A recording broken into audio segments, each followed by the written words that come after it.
ผ่านสบายเลยอย่างเสาบนสุขุมสกลพี่น้องปองไปเบิดทุกคนผู้อยู่ไกลและอยู่ใกล้ของฮักและผู้ซักบานนะครับมาไอ้เครื่องเดียวของเขา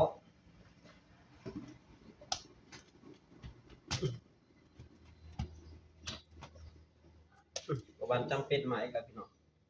พวกเขาก็วันนี้บ่มีเวียก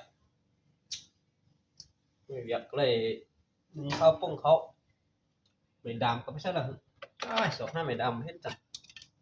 บวงเลยได้เฮ็ดขานบอกดำปุ้งเขาเฮ็ดเขานี่ก็น้องสาวฮะอยู่เมืองสารคามบ่มนี่ก็แม่ย่าเป็นตูฟ้าซื้อมาให้บ่มไม่ซอย่างดิ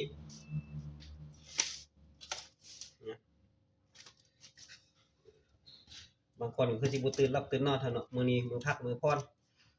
รเดือนอารมณ์ตอนพอบานแท้ตั้งสิแหละเป็นดักลูกเสานึงเข้าปอไฟสิแหละปกติก็บ่ได้แม่นคนทุกคนมันคนขี้ขาดแต่จำเป็นเป็นผู้เฮ็ดให้เนาะพี่น้องเนาะอย่ามัวตื่นสายอย่าอ้ายทำกินจะมีเงินน้อยอย่าค่อยวาสนาเด้อพี่น้องเด้อฝากไปให้คิดชีวิตจะดีขึ้นต้องค่อยว่าตื่นนอนมาแล้ววันหยุดวันพักผ่อนกันพุ่นละโครงการ2แก้ว3แก้วไว้พุ่นละบ่บาดให้บ่เป็นบ่สู้กับกัน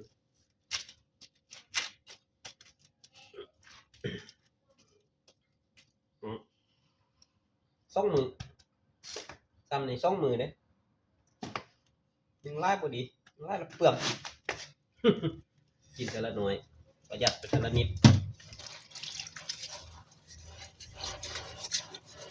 เดินตื่นเด้บางคนเลยทายามเช้าเด้อผู้อยู่ไกลไปฮักผู้สร้างเลยสร้างกับเรือนผ่านเนาะคิดเรือนผ่านรถกันเลยสร้างต้องให้กับรักกับไลค์กดแชร์กดติดตามให้ได้โอเคบ๊ายบาย